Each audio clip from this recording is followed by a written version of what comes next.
pengembangan kurikulum.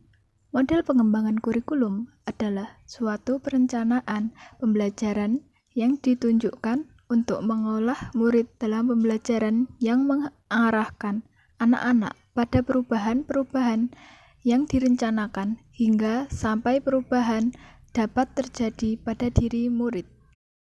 Model dalam pengembangan kurikulum terdapat 6 model, yaitu model Taylor, model Taba, model Pickham, model Roger, model Harold B. Albery, model David Werwick.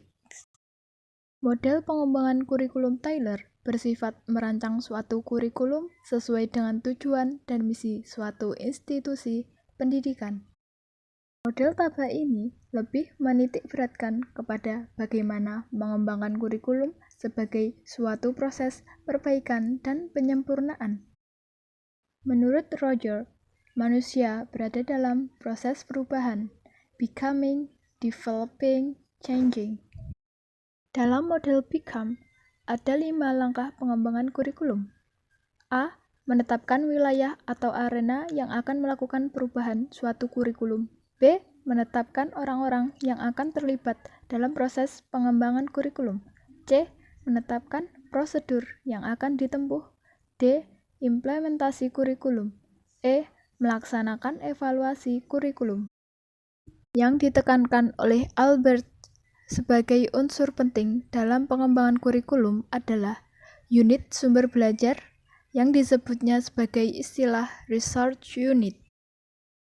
Berbeda dengan model perkembangan kurikulum yang dikemukakan oleh Hilda Taba yang bersifat induktif, David Werwick mengemukakan model pengembangan kurikulum yang bersifat deduktif.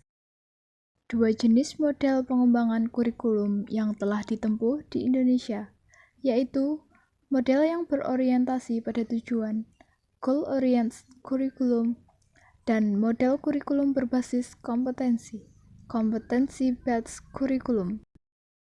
Goal-oriented curriculum. Kurikulum yang berorientasi pada tujuan telah digunakan sejak kurikulum formal di Indonesia sampai dengan 1994 dan berlaku efektif sampai dengan tahun 2003. Tujuan yang ingin dicapai dalam kurikulum ini meliputi aspek pengetahuan, keterampilan, sikap, dan nilai-nilai yang sesuai dengan visi misi dan tujuan pendidikan nasional.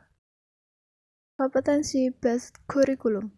Model kedua, kurikulum berbasis kompetensi atau KBK menekankan pada pengembangan dan penguasaan kompetensi bagi peserta didik melalui berbagai kegiatan dan pengalaman yang sesuai dengan standar nasional pendidik, sehingga hasilnya dapat dirasakan oleh peserta didik, orang tua, dan masyarakat.